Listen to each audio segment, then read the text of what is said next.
Hey guys, I had made a video of my first version of my chainsaw bike a while back, and a bunch of people suggested some different things I could do, and I had a little bit of trial and error to figure out what would be best. So I made a few edits, including right here, it's smaller roller, and then also I had some bearing problems, so I put this bearing on the other side to even out the pressure on both sides, so the rollers on the inside of the clutch wouldn't go out. So what I did was this whole member right over here, and then on the hinges, so that applies even pressure along the whole thing. So then inside the clutch, those of you who know what a chainsaw clutch looks like, there's little rods inside of it that roll around there for the bearing. And it actually, my old bigger tube on there, the roller I guess, actually had so much down pressure on the one side that it went like that kind of, or ended up putting pressure like that, and that wore out the clutch. So then those bearings actually fell out and I couldn't get them back in. So I bought a new clutch cover right here and welded on a smaller roller. That was one of the suggestions from you guys out there, and put on this big contraption right here.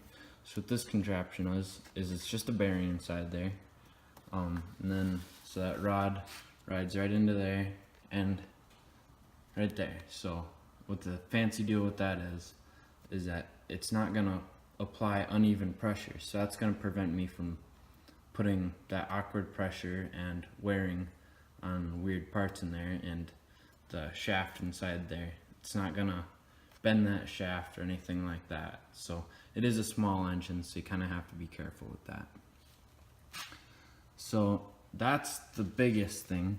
I did put another turnbuckle on this side, so that's how you apply even pressure on both sides, able to adjust that however you want. I noticed that you actually apply a little less pressure, you actually take pressure off than the actual weight of this.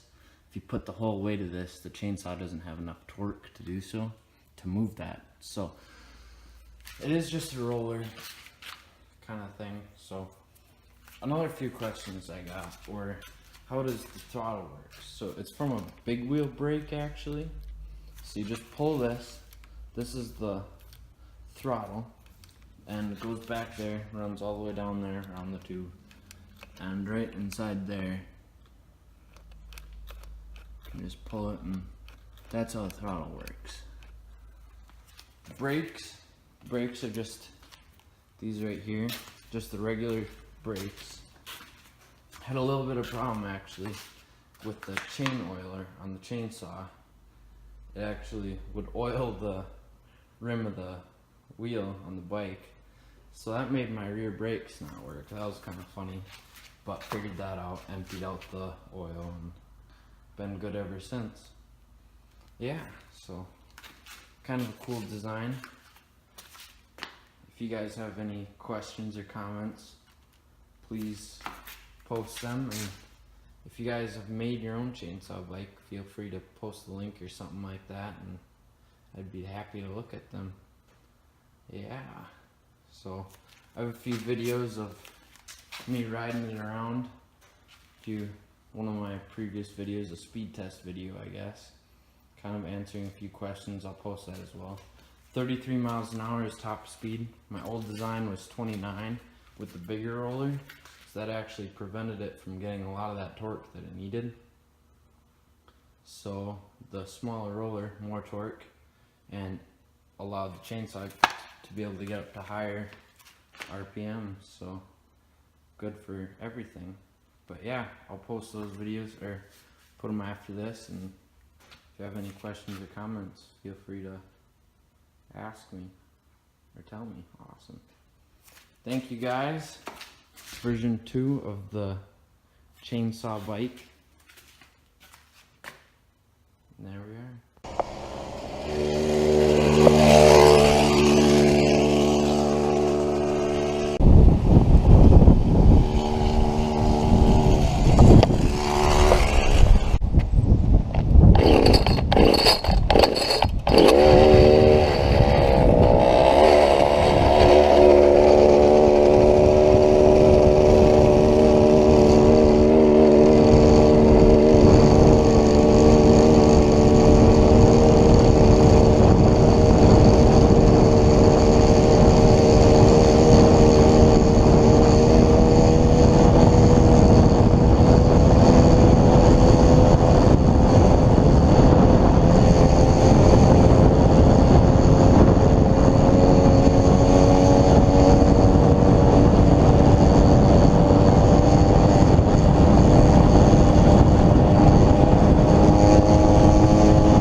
33 mile an hour max.